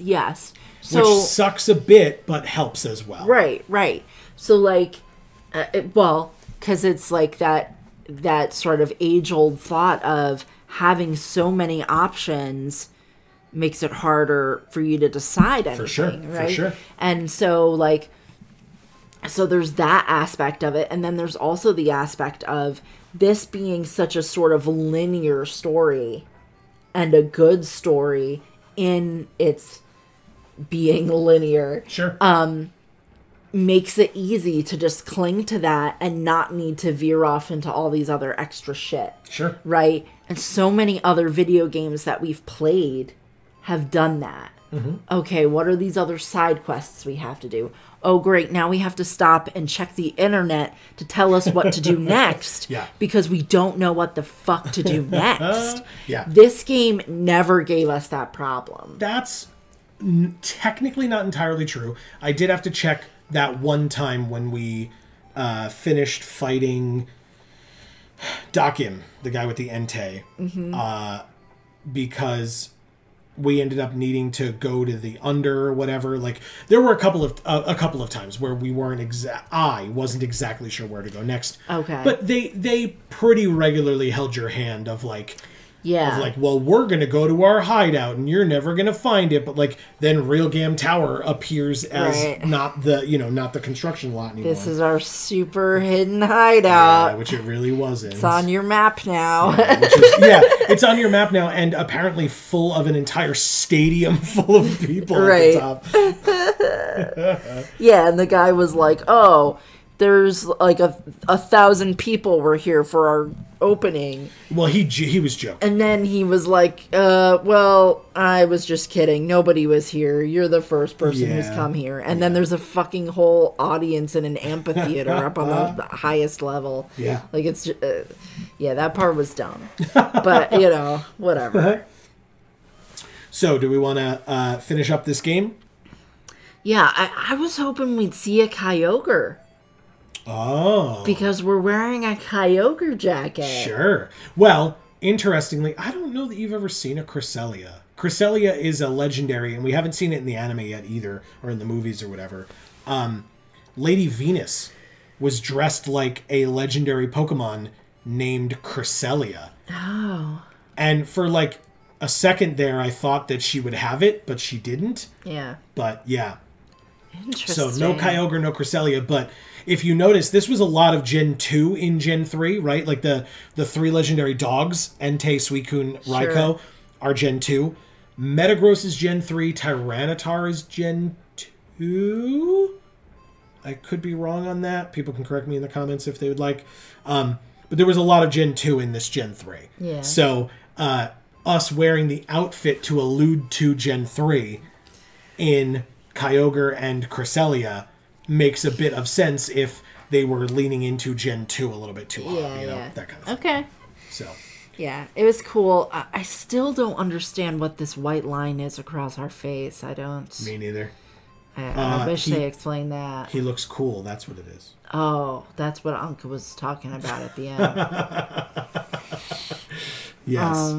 But yeah, I mean, and this is probably the first time that I really appreciated not being able to choose who was us. Oh, okay. Where normally it's like, okay, here are these two people. I want this to be our character. Boy or girl, yeah, basically. Right, we're this person. Yeah. But in this game, I think because it started with him escaping Team Snag'em's hideout. With the catch machine or right. machine. Like, it just gave you this reason to be invested in this character. Sure. And that was so much better than, here, pick a person to be you, even though you don't give a shit about them. You don't know anything about them. Gotcha. Yeah. You know, so, you know, picking a girl because I'm female was not better than having a male character that I actually knew something about, gave a shit about, wanted to find out more about. Sure, yeah. As the person who I got to be. Right, because the characters in the mainline Pokemon games are essentially blank slates that you get to fill with a story. Yeah. As you create their story. Whereas this guy, who, I mean, his name is Gruul, but if you hear him talked about online, his actual name, the character's name, is Wes, W-E-S. Okay. So Wes here has his own backstory. He was a member of Team Snag'em. He steals the Snag Machine, blah, blah, blah. And then you take over playing as him. Right? And so he's still a silent protagonist. Yeah. He never says a word. Right. But he doesn't have to. Right. So, sure. And he's a protagonist, but, right? You know he's part of Team Snag'em. Or was. So, you know that he wasn't always a protagonist. Yeah. You know that was his face turn. Yeah. Yeah.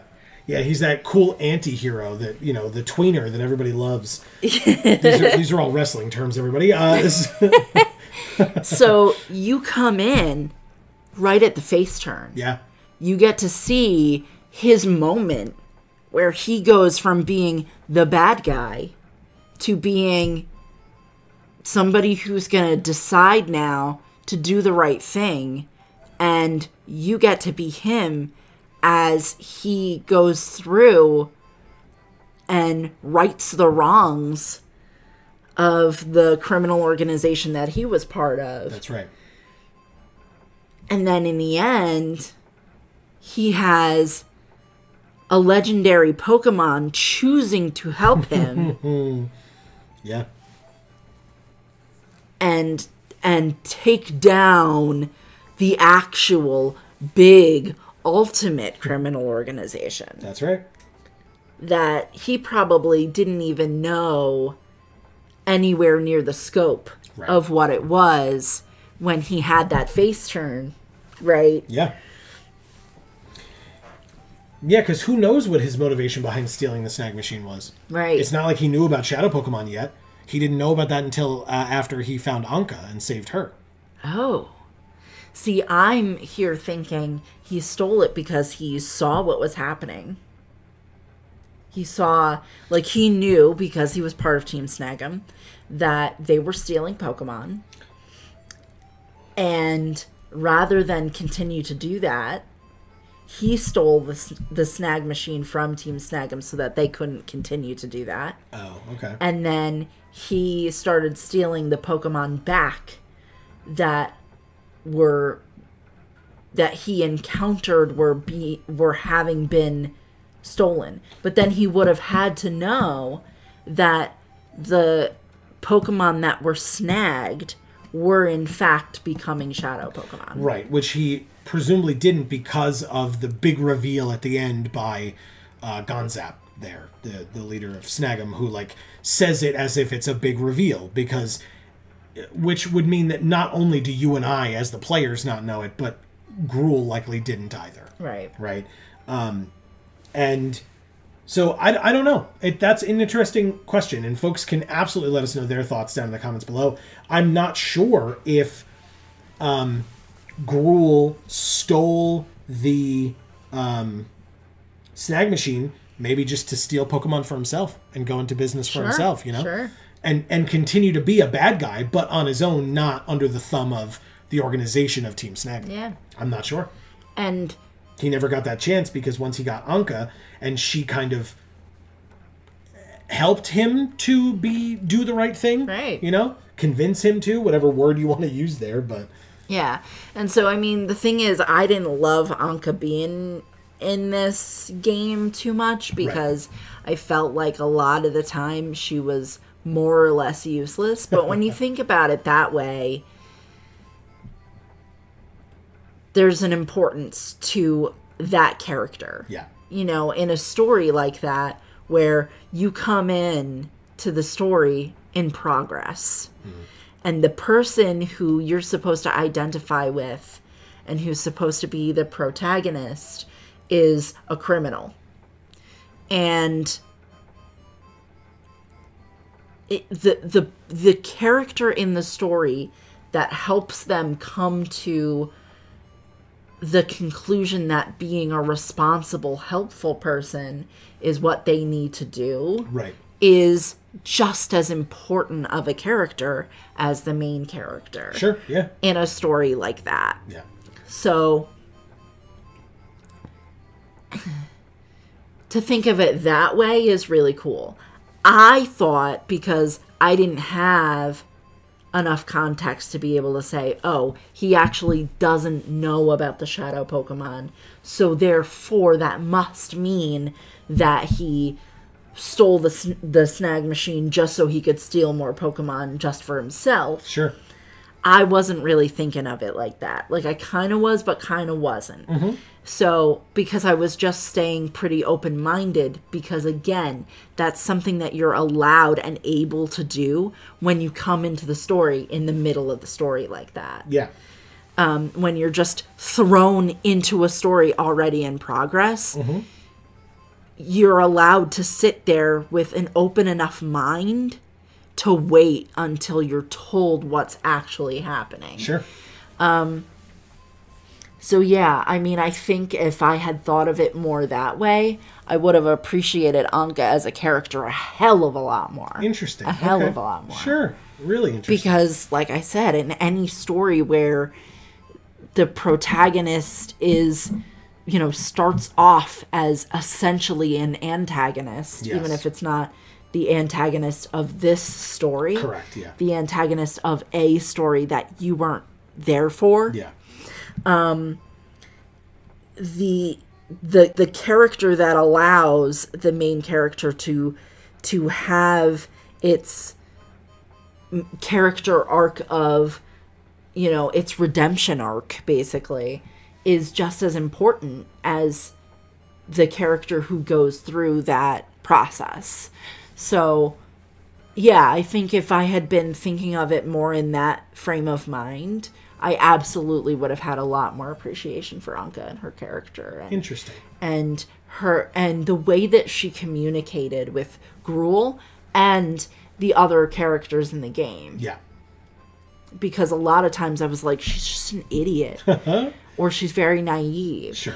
But, again, if you're thinking of it in that frame of mind, that's what you need that character to be. Right. You need that character to be, well, I'm not going to assume you're doing the wrong thing. I'm going to assume you're doing the right thing. And just be curious and ask the question, why are you doing that? Mm-hmm. What are you doing? When it was the end of the game, she still was like that. She still said, why are you here, Mr. Mayor? And he's like, did you really not figure it out, you idiot? And I'm like, yeah, she really is a fucking idiot. But now that you're saying this, it completely changes it. Yeah. She's not an idiot. She's that character who needs to be there to make Gruul be that guy that he needs to be. Right. So that when Ho-Oh flies over, it fucking means something. Yes. When Ho-Oh hits a fucking helicopter in defense of what Gruul is doing, or Wes. Yeah. I'll use his name that people know.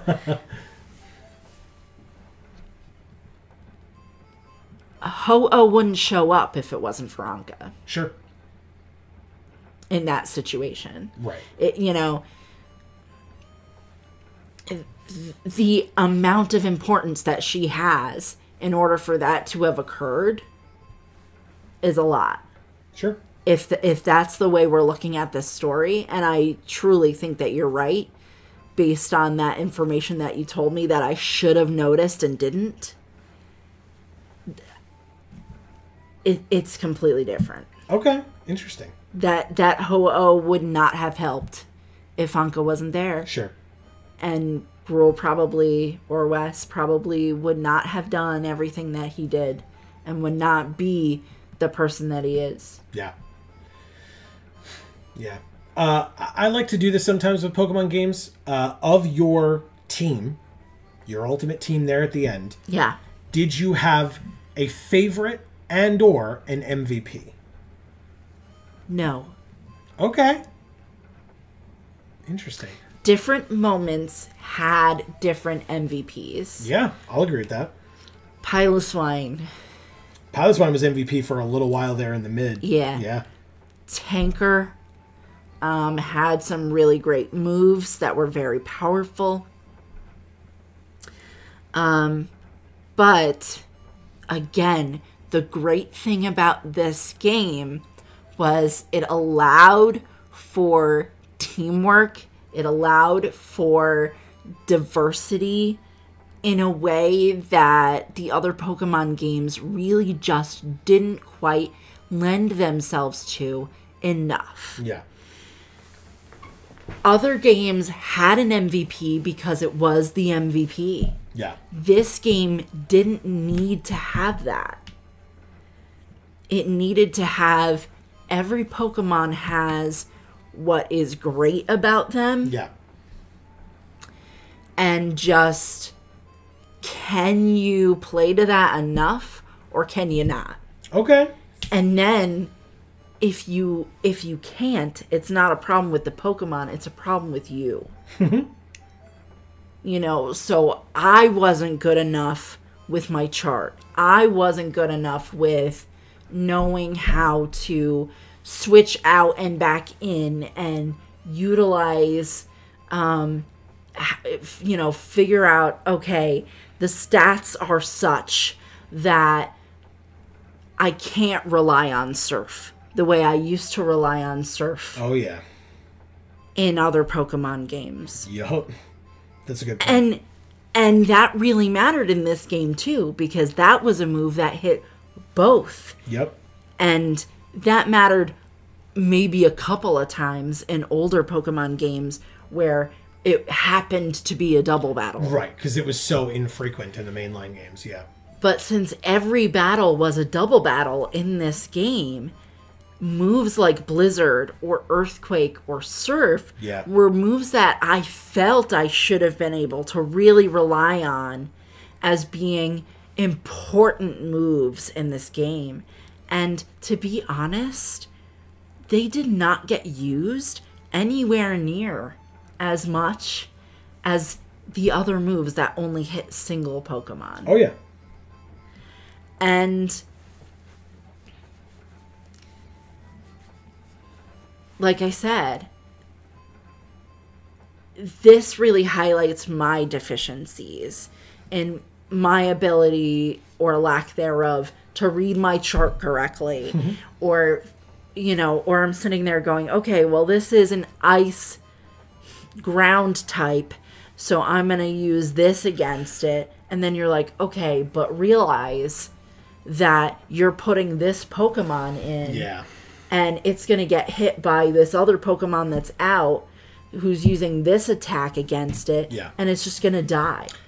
Right. But to be fair to you, there are 4 Pokemon on the field at any given time, right? When everybody's at full strength, right? There's 4 Pokemon on the field.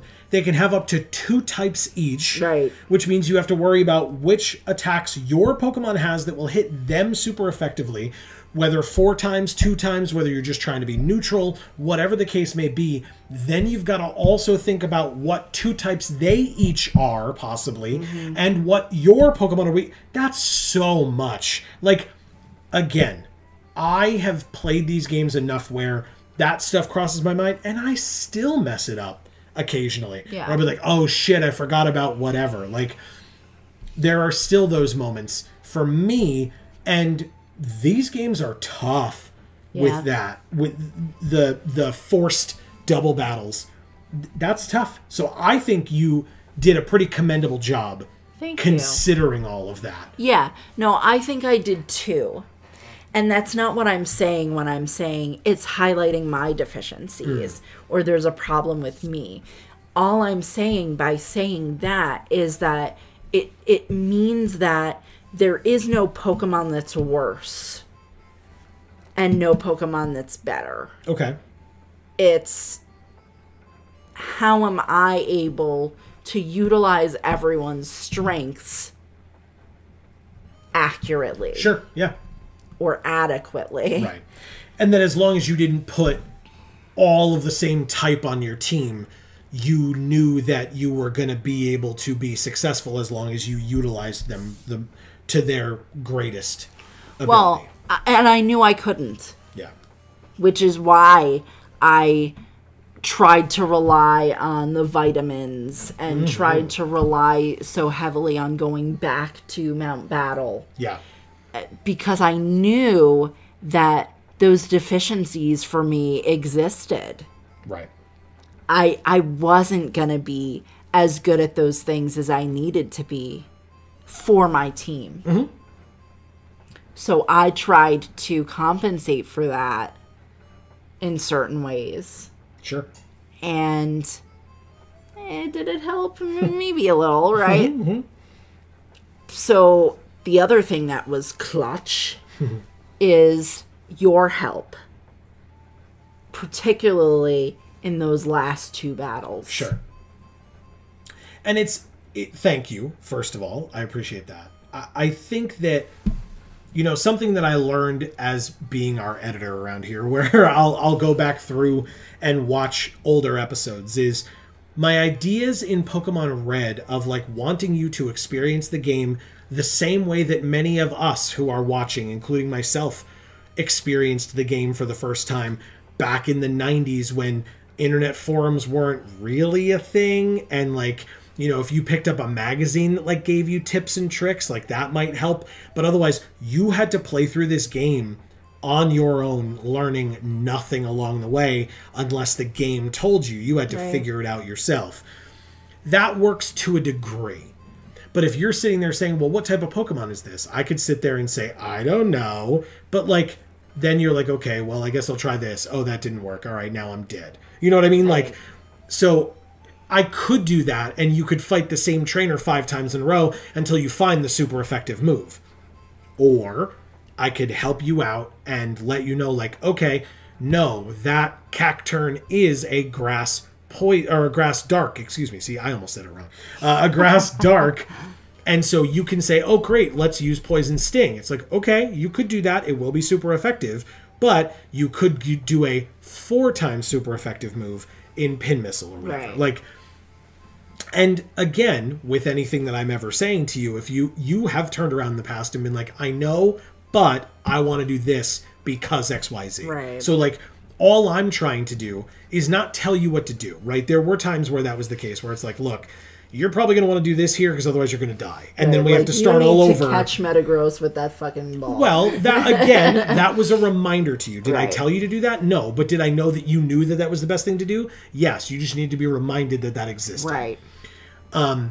So, but I'm never trying to tell you what to do. I'm always giving you your options. And yes, does that mean that I think it's the best option? Sometimes. Because you haven't thought of it yet. So I want to make sure that you're aware of it. Right. Does that mean that you're married to doing that? No, absolutely not. But if it's the best choice and you know it is, you're going to want to do it anyway. Right. So I loved this game. I loved the experience of this game. I truly hope that other folks enjoyed watching us play through this and watching you experience it, listening to you experience it for the first time ever. I hope so too. And for the first time, I think, with this game versus the other Pokemon games. Yes. I hope that to a much higher degree. Okay. Because of the amount that, looking back on this game, I was actually able to enjoy it. Okay. During the game, I feel like it was hard to enjoy it as much as I know now that I actually really did. Okay. And that is always the same with any of the games that we play. Sure, yeah. Any of them. Yeah. Phoenix Wright. I mean, that was a game that we spent so much time on. And just, but we pressed already. We have to do it again. You know, it was just like, they said that 50 zillion times. Yeah. What does the game want from us? Yeah. You know, but at the end of the game, you're able to look back on the game and what was cool about it and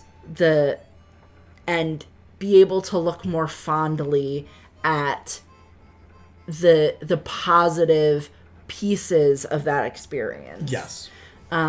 This is a game that I really feel like had a lot more of those pieces so that by the end, the final picture was a much more beautiful picture. Okay. So if you think of it like a puzzle, the other Pokemon games that I have experienced Yeah.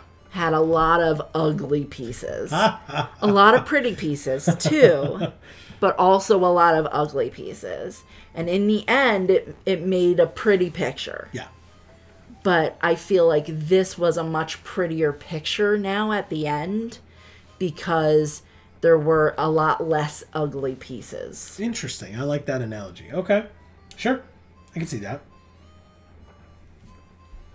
Okay. So, what do you think? Yeah, let's see about using this flute. Well, so first we got an email when right. we're back at the train thing, the train shop here. But we have an email. New system done. Net from the under. Yes, I love hearing from him. We, that's myself and Second Pyrite, developed a new system of downloading data automatically to your PDA. From now on, information about Shadow Pokemon should arrive directly from people connected to the network. Check it out! Oh, okay. So in other words, if we go out and we look at our snag list, as a reminder for folks, look at all the Pokemon that Amy caught in this game. You missed out on Hitmontop, Entei, Suicune, Murkrow, Ariados, Vibrava, Raikou, Delibird, Sunflora.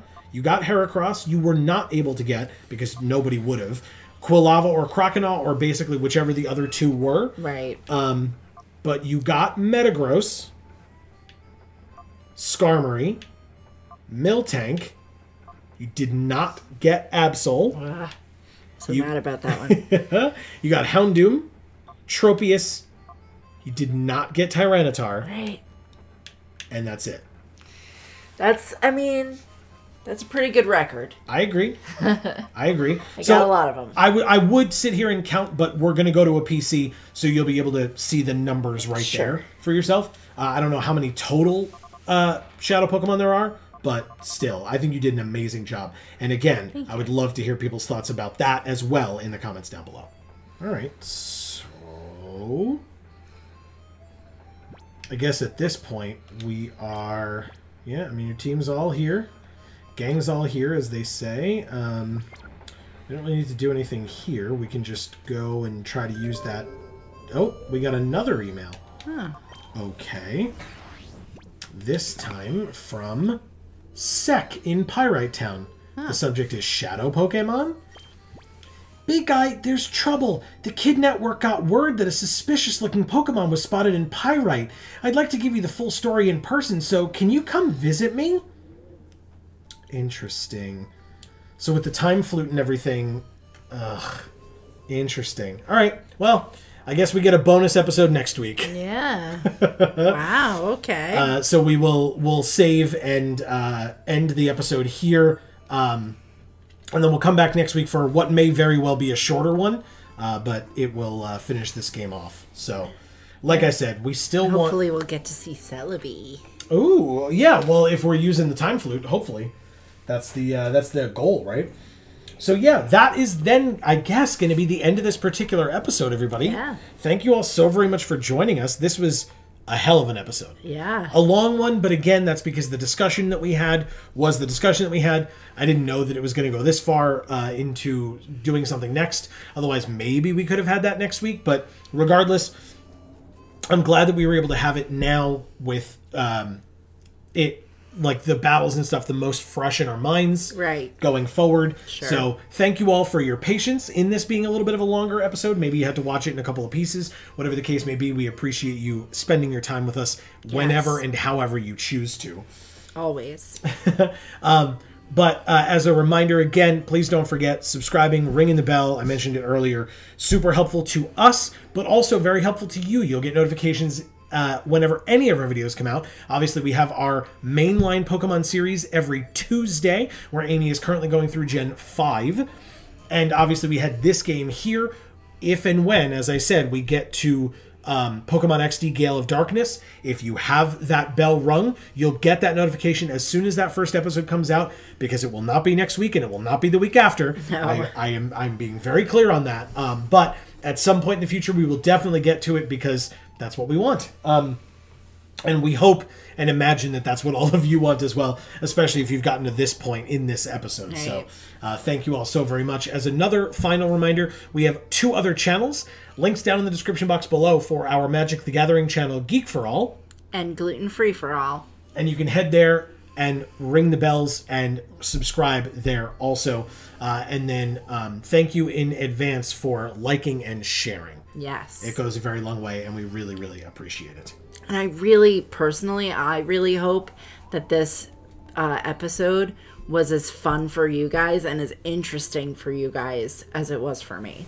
And like I said, keep that conversation going in the comments down below so that we can hear from you about your thoughts about what we had to say about this game, and whether you've played the game before or not, we want to hear from you. Maybe this was the first time you've ever seen it, and I want to know that for sure.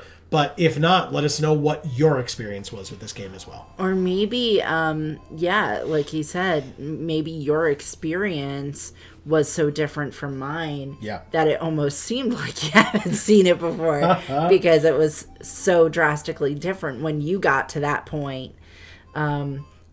Just everything that had gone on for your experience with it. So we want to hear about that. Sure. Because that's interesting. Exactly. So like I said, that's what the comments down below are for. Leave your thoughts this week. Obviously, you'll have an opportunity next week as well, but we want to hear from you now since it is most pertinent and, again, freshest in your mind at this point. So please feel free to do that. And we will, if necessary, we respond to those comments, but otherwise we just love hearing your thoughts and your feelings, opinions, etc. So, yes. Thank you all so very much for watching. As always, we really hope everybody enjoyed. And for now, from us here at the Geek for All family of channels, I've been Joe. And I'm Mimi. And as we always say, in whichever video of ours you watch next, we will see you all next time. Thanks, everybody.